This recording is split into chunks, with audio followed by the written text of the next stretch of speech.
Dropping. Bring some heat. Go, go. Slow the body movement. Good, but that's good, but you can go faster. Well, I will. Oh, hey. You know what we should do? You know what'd be funny? We should go, we are on a break. What does that mean? No, like, we're on a break. Yeah, what does that mean? You know, Rachel and Ross? What? How do you not know this? Did you not watch Friends? It'd be so funny. Do you know what she's talking about, dude? Yeah, bro. Okay, we have some shows to watch. We'll catch you up. Sorry, sorry. Not a 90s kid. All right, what's happening, crew? We're here in the beautiful Burnett, Texas hill country. We're at Spider Mountain. Got a couple beautiful bikes, got a beautiful woman, and we're gonna keep with the alliteration theme. We have brakes. And today we're gonna talk about beautiful brakes and how to use them. Something that we should have done a long, long time ago. So we're gonna use this little area right here by our cabin, the Spider House that we're staying in this weekend, and we're gonna break down braking. So something that is critically important when riding a bike, but I think there are a lot of things that people don't quite understand about braking. So again, we're gonna break them down. See what I did there? I did. I liked it. They'll like it. They will like it.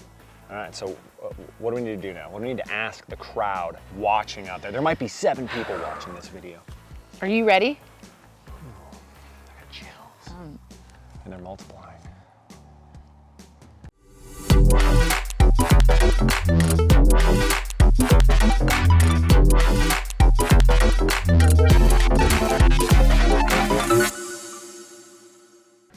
Okay, let's talk about what's going on in this whole brake scenario, brake equation. And I'm gonna try and keep my heart rate down and stay low key here. And I'm gonna explain a lot. So I want everybody to try to stay with me. Sarah, Yes. we have 2 brakes, correct? Correct. What are they? Front and back. Front and rear. Let's say rear, but okay. yeah, front and rear, okay. Now, generally speaking, not all the time, but generally speaking, okay, applying physics, which is more effective? Whew, man, this is tricky, but I've been to the Ride Series clinic a few times, and I know it. What's the answer? The front brake. The front brake. Yes. The front brake's more effective, and here's why. So if somebody's out there just saying, no, I don't agree with that. Your comfort level with the front brake has nothing to do with how effective it is. It's simple physics. Pushing the mass versus pulling the mass. So the front brake generally more effective. And again, as a generality, most people are not comfortable using the front brake. So you need to be comfortable using the front brake since it is more effective. Now, let's not even put any percentages on that. Next, let's look at what's happening. So when you're barreling down Spider Mountain, fearing for your life, what do you do to the brakes? Most people Yeah, lock them up. well, they grab them. Right. Okay, so they grab a handful of brake right here on these code RSCs. They grab them, or guide RSCs. They grab them. What has to happen? Well, when you squeeze the lever, all of that has to travel down into the caliper. So if we get full brake pressure down in the caliper, it's gonna squeeze on the rotor, right? Correct. That's gonna come out to the tire. And what you're asking is for these little tiny knobs right here to stop your mass barreling down the mountain. Pretty frightening when you look at it that way, right? So scary. So scary. So, what do we need to do? Use it effectively. Effectively, we didn't even rehearse this. You need to be effective. So, at the Ride Series, the sign says threshold braking. We're gonna change it to effective braking because I think in any braking scenario, you wanna be effective. Effective means applying brake for that given situation to give you what you need. So hopefully this is still making sense. Now, what we see a lot with people is their brake application is like a light switch. So think about this for a second. Are you a light switcher out there? I'm gonna give you a second to think about it. You're shaking your head, yes. I don't want you to be a light switcher. What I want you to use is that sexy dimmer switch. Okay, the dimmer. So you can raise the dimmer and drop the dimmer as fast as you want, but you're building brake pressure. So the goal is effectively build brake pressure. Okay. And how do we do that?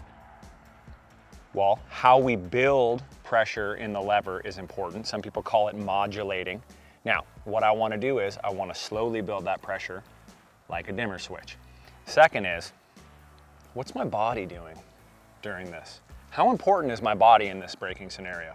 Huge. It's huge, okay? So if you come in the position that we preach, which is standing tall and relaxed, if you come in and you grab a handful of front brakes, what's gonna happen to your torso? Over the bars. Okay. So if your torso is tall, well, think about this. Well, I know what we were supposed to do, but I didn't. Well, just think about this. Okay. And everybody out there, if you're riding the bike and you grab the brakes, what do you feel? Your torso goes forward. Makes So sense. simply, well, all you have to do is counter that force, but no more. And that's what we're trying to get across here is, if you're coming into a situation that only requires a modicum of braking, don't do it before, and don't do it 100% if you only need 20% of your body movement. What is modicum? So a tiny bit, just enough. And that's what we're gonna do today. So we need to start somewhere. Where we're gonna start is body position. What is the most important body position on the bike according to Hips over the bottom bracket. centered over the bike? So when you come in to apply brake, we want you to try to be as close to centered as you can. We're gonna show you some examples and we won't be completely centered. We're gonna be back a little bit because we're coming down Spider Mountain. But what you wanna try to do is wait to move your body until you have to. So when I come into a braking scenario, I wanna build pressure, so I want to apply brakes, then I want to modulate my body. Does that make sense? Yes. So what that means is, if I'm centered and the hips are centered, what I want to try to do is only go as far back as I need to. So as a rider, I'm going to think about dropping down. Now this is important. Everybody out there is unique. You're all a unique butterfly. Nobody's the same. Some of you might even be shaped the same, but I wouldn't expect your body position to be exactly the same. Does this make sense? Okay, and part of the reason is this, mobility. Okay, you can see right here, hip hinge and a squat. I wanna try to balance that. So when I'm coming in, I wanna think more squat and only go as far back as I need to. You are 5'2", you have long arms. Your ability to just drop down into the center of the bike and apply the brakes and be effective is awesome. If you were 6'6", it wouldn't be the same. What you would have to do is hinge at the hips by nature. That's the only way it's gonna work. It's really difficult for somebody that tall to squat down that much. So understand, depending on your body type and your mobility, maybe you had a prior injury, the position you get into, it's gonna look different. But what you wanna try to do is get in a position that's as low as you can be or need to be, but only as far back as you need to be. Everybody still with me? Yes. You're with me. Are you still with me out there? Okay, so now what we're gonna do is we're gonna have you do a braking drill like we do here at the Ride Series. So we had the 4 cones set up. So what I want you to do is you're gonna come in, you're gonna build speed, and nothing's gonna happen until you reach these first cones. When you get to those cones, when the front wheel breaks that imaginary plane, you're gonna apply some brake. And the way we normally do it is we start with the rear brake. And we start with the rear brake because what we wanna try to do is get people to understand that if I just come in and grab the rear brake pretty hard, what'll probably happen? I'm scared. We call it lock up. So yeah, it's gonna lock up. We don't want it to lock up. So by just practicing the rear brake a couple of times, you'll start to get better at modulating, building rear brake pressure. If the brake is locked up, it's not effective. So you come in, you build brake pressure, and you get the rear brake to actually be effective. Once that's comfortable and you're proficient, we then go to the front. And the idea is when you go to the front, we want you to be comfortable building front brake pressure on its own. Now, here's where we have to look at this and we have to understand. If we're using the rear brake, we need enough weight on the back to get the rear brake to work. But if we're using the front brake, where does our weight need to be? More forward. Well, potentially. We need our weight far enough forward to make the front brake be effective. If you come in and you light switch, shoot your hips back and grab a handful of front brake, In that instance, the front brake could lock up because there's not enough weight on it to make it effective. So these are all things that you need to think about as a rider. Now, when you're grabbing a handful of front brake, especially if you're nervous, the tendency of a human being is to do what? Move back. So the reason I know this is because we rode earlier and I watched you do this. I watched you do it on Spider Mountain. It's hard. It's hard not to do this. So what you try to do is find places that you're comfortable, apply brakes, and slowly move your body down and back where it needs to be. So once you're able to apply front brake pressure and build front brake pressure, we then use both brakes. When you get to both brakes, the idea is modulate. Maybe a little bit more front than rear. And the way you can tell if you're doing that is if the rear brake is locking up, try to go a little bit more front and a little bit less rear, then you can remove that lockup. So what you do is you start to get comfortable using both and building more brake pressure. Now let's come back to the body. When we're slowly building brake pressure, what we want to think about doing is using our mass. I weigh 185 pounds. If I come into this braking zone that's marked out by these 4 cones and I drop my mass down the entire time I'm building brake pressure, my 180 pounds is helping these tiny knobs. So if you can think about it like a graph, okay, brake pressure's building, body's dropping, body's dropping. There's an inverse relationship between those two things. I don't want to come in, build brake pressure, and then go boom and drop down immediately.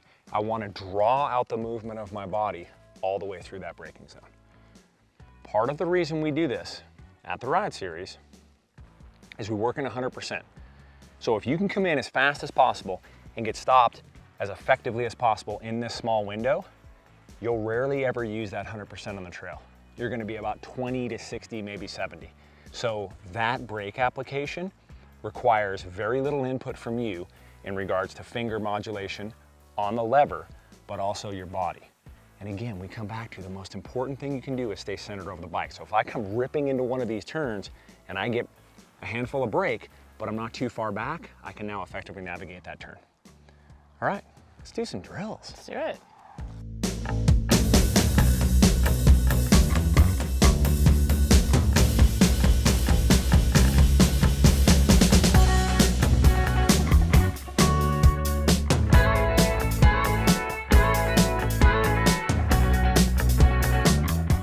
Okay, so we're doing good, the right and the wrong.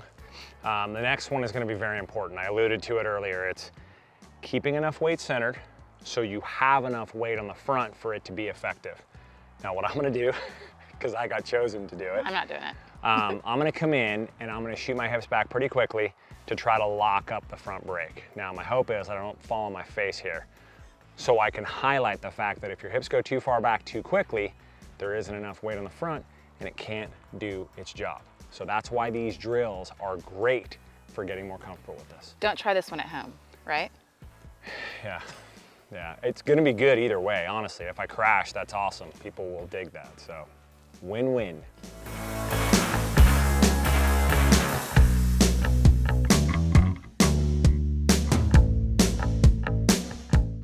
So now you've seen what that fixed position looks like. So the ready position. So people come in and they're sitting right here and they come in and they grab the brakes. The body doesn't move.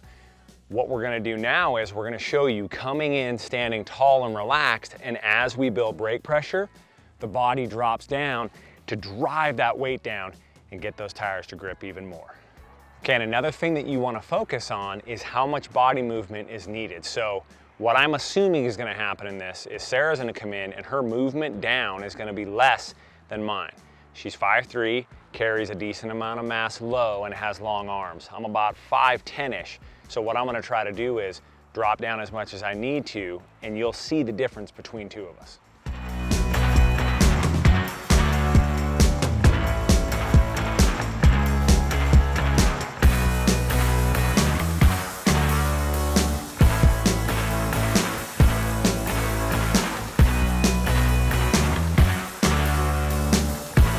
All right, so watch.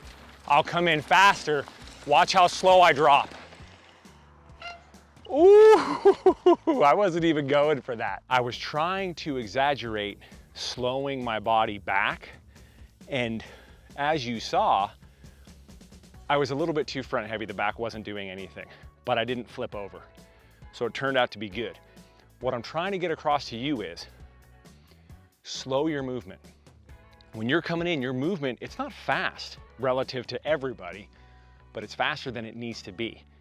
So you talked about this earlier, how you're small, you're shorter, you carry some mass down low. Slow down. You can always speed the movement back. You can't go forward. Good. I tried to move back slower, was it? No, that was good. You Oh, did. okay. You moved back slower, but you were focused more on the back. Now, come down more and slow it down. And don't be in that gear. Spin a little bit. Get going. Use them thighs, them CrossFit thighs. So one thing that I didn't bring up earlier, and I'm sure somebody have already said it, leverage is important here. And one of the oldest adages in mountain bike coaching is light hands, heavy feet. So if you'll notice some of the slow motion clips, I'm trying to think about rolling my heels down. Whether you're clipped in or on flats, when you roll the heels down, you have that platform to push against, and so you're not putting so much weight in the handlebars. Important thing, I probably should have said it a little bit earlier. Let's watch and see how Sarah does it.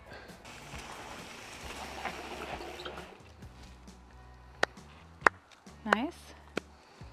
I used more front. I tried to be cognizant of it. I think Good. it's easy to be 50-50. It's a challenge to be cognizant of using So more of the other. So again, here's what I come back to. Who cares? What is the outcome? So anybody there being like, actually, if you can tell me what the percentage is front to rear, I'd really appreciate that. It doesn't matter. What's the outcome? You're going for the outcome. I could say, I want 70 front, 30 rear. That's not always realistic. And there's situations where when you're going down a mountain, the front may not be as effective, especially if it's slow speed. The rear might be all you need. So don't look at it so black and white. What are the percentages? That was good. I think the takeaway here, because we're gonna wrap this up because the sun's going down and we need some barbecue. Texas barbecue. Use your mass effectively. Here we were coming to a complete stop. Rarely on the trail are you ever coming to a complete There's a stop. deer. How often have you had to come to a complete stop for a deer? Not yet. Okay, so what's realistic is you have to apply 20, 30, 40% of what we're doing here. So if you get comfortable with 100% of what we just showed you, 20 to 50 of that isn't that big of a deal. Again, there's a lot of different ways to look at this, but you need to effectively apply brake. How you modulate your body. This bike probably weighs 30 pounds. You weigh more than that, okay? What are you like? Don't, just stop. Just stop. The rider usually weighs way more than the bike. So what you do with your mass is incredibly powerful. If some of you ride motorcycles, the motorcycle's much heavier than you. So when you apply brake on the motorcycle is slowing your mass down. Now, I'm feeling a lot of love right now. Mama Bear throwing her hands all up on me. We'd like to thank you for joining us in this ride series how-to. Hopefully this helped. This is fun. I like doing this with you. It is fun. Coaching Mama Bear through it's fun because I think we're decent at it. We're here filming. Depending on the day. We're here filming another couples ride series episode, so I think that'll be a good one. Look, hopefully it helped. I can get really off topic pretty easily, but I think we stayed somewhat focused. Look, we can keep going deeper with braking. We'll do some more on-trail braking down the road. Drop a comment below. Let me know if you have a question. I'd love for everybody to keep it positive, not just in the comments, but in the world, all the time. Yeah. Let's stay with the positivity. I like it. If you want to attend a Ride Series clinic, go to therideseriesmtb.com. If you have questions, you want to come to Bentonville, you have a corporate event that you want to do, email the boss. That's right. info@therideseriesmtb.com. Follow us behind the scenes, Instagram @TheRichDrew, Sarah Colvin Drew. And if you have any questions on anything, don't be afraid to shoot us a message. That's all I got, Mama. I think it's time. You did good. You did good. Thanks. We can't say No. lovebirds out because this isn't a lovebirds sort of thing. So, ready? We're gonna do this together? Yeah. Peace out, dumpers. It's a weird cadence, like a. It's only weird if you make it weird. You just made it weird.